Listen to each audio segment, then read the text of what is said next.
दोस्तों नमस्कार, मेरा नाम अंकित कंसल और वादे के अनुसार मैं अभी अपनी चौथी फिल्म आनंद सुना कर चुका हूँ।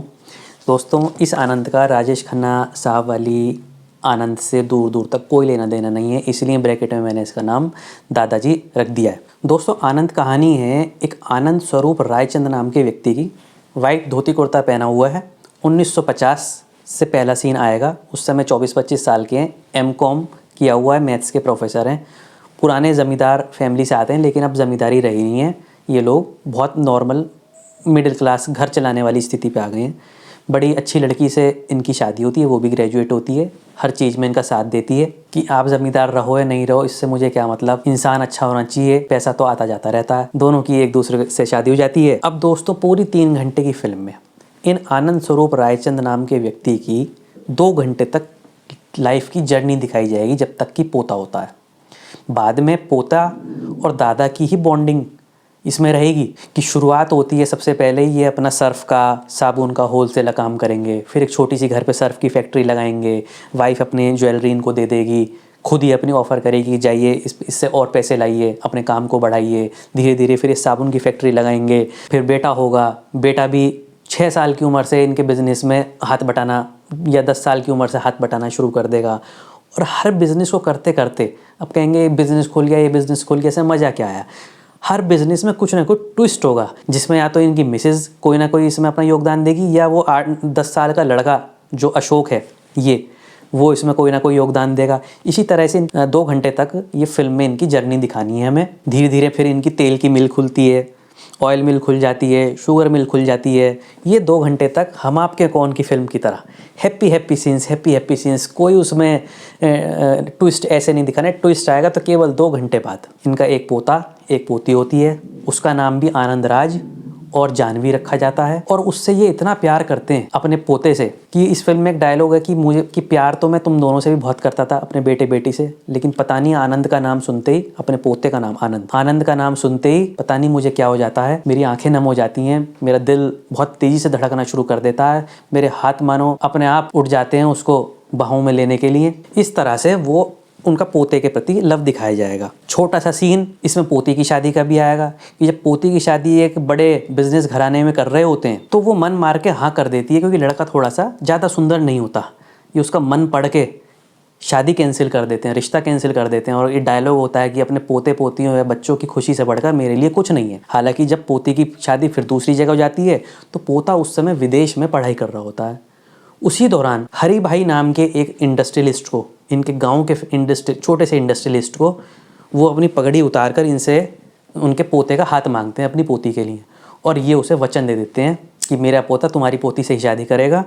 और वो गांव की लड़की नहीं होती, वो भी खूब पढ़ी लिखी लड़की है। और मुझे उम्मीद है, पूरा विश्वास है कि मेरा पोता मेरे वचन की लाज जरूर रखेगा। उसमें हमारे ही खानदान के संस्कार हैं। पोती की शादी के बाद जब वो पोते से मिलते हैं, जब वो विदेश से आता है तो खैर फिर दोनों एकदम आंखों से आंसू के साथ दोनों एक दूसरे से मिलते हैं। दादा पोते का प्यार दिखाया जाता है। अब जब वो अपने पोते से अगले दिन शादी के अगले दिन, पोती की शादी के अगले दिन पूछते हैं कि माँ ने तुझे सब बताया, वो कहता है हाँ, बोल करेगा ना मेरी पसंद की लड़की से शादी, मैंने ऐसे ऐसे वचन दिया हुआ है, रखेगा ना मेरे वचन की लाज। तो उसकी आंखों से आंसू टपकने चालू हो जाते हैं। उसकी लवर कोई नहीं दिखानी है अभी तक। और वो कहता है कि दादाजी आपने हक से ही तो, मुझ पर अपना हक समझ कर ही तो ये वचन दिया होगा। जितने मान से आपने वचन दिया, मैं भी उतने ही मान से आपके इस वचन की लाज रखूँगा।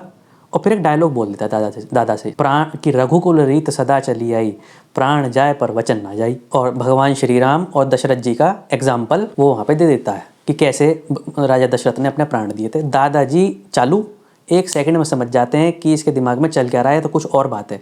मम्मी से सच सच पूछते हैं अपनी बहू से, तो वो बता देती है कि जी इसने भी एक लड़की को मंदिर में वचन दिया हुआ है कि शादी करूँगा। तो उससे ही बोला, इसीलिए ये गधा उल्लू का पट्ठा मेरे से प्राण जाए पर वचन न जाए कि मुझे बात सिखा रहा था। वचन के लिए प्राण बड़े दिया करते हैं, छोटे नहीं। किसी तरह ये हरी भाई से अपनी पकड़ी उतार कर उन्हें वो वचन वापस कर देते हैं और वो एक्सेप्ट भी कर लेते हैं।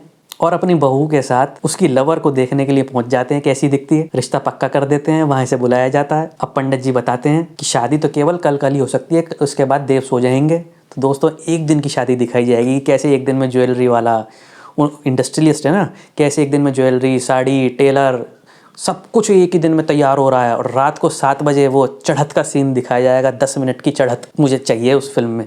ऐसी भरे पूरे परिवार में जब सब रिश्तेदार आते हैं तो वह एंट्री से वो आगे जाना ही नहीं चाहते, ऐसा एक सीन हो। फिर अपने पोते की पसंद की गाड़ी, 1.5 करोड़ की गाड़ी में उसको विदा करते हैं और लास्ट में उसका जो स्वीट है घर में, उसके ड्राइंग रूम में जाके खुद बैठ जाते हैं। सब लेडीज़ को बाहर कर देते हैं, उसके सब दोस्त सहेलियों, लड़की की सहेलियों को, कि मैं और आनंद बहुत थक गए हैं, जाओ हमें सोने दो, जिससे कि वो उसे तंग ना कर पाएँ। लास्ट में आनंद की वाइफ प्रेग्नेंट हो जाती है और दादाजी बीमार पड़ जाते हैं।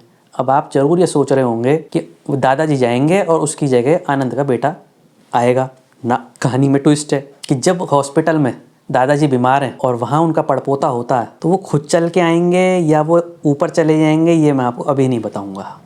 लेकिन चलिए बता देता हूँ कि जब उनका पोता होता है, आनंद पैदा होता है, तो भगवान से कहते हैं, भगवान तूने मुझे सब कुछ दिया है, बस मेरी एक इच्छा और पूरी कर दे, उसके बाद मैं चैन से ऊपर चला जाऊंगा और वादा फिर कुछ नहीं मांगूंगा, कि मैं अपने पोते पोती की शादी देख कर जाना चाहता हूँ।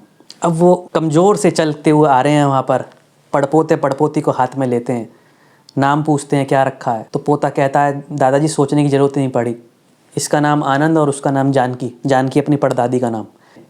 तो वो आंखों से आंसू आ रहे हैं और भगवान से यही कहते हैं, हे भगवान, आज तुझसे बेईमानी करने की इच्छा है, मैंने तुझसे एक वायदा करा था, एक इच्छा मांगी थी, आज एक इच्छा और पूरी कर दे, कि मैं अपने पड़पोते और पड़पोती की शादी देखकर ऊपर जाना चाहता हूँ। पापा जब हाथ में लेते हैं, यानी दादा, तो कहते हैं आनंद आनंद और आनंद। दोस्तों, आप ये मेरी कहानी सुनना चाहते हैं तो नीचे दिए गए यूट्यूब लिंक पे क्लिक करके कहानी फ्री में देखें। हर बार की तरह मुझे आप पे कमेंट्स का इंतज़ार रहेगा।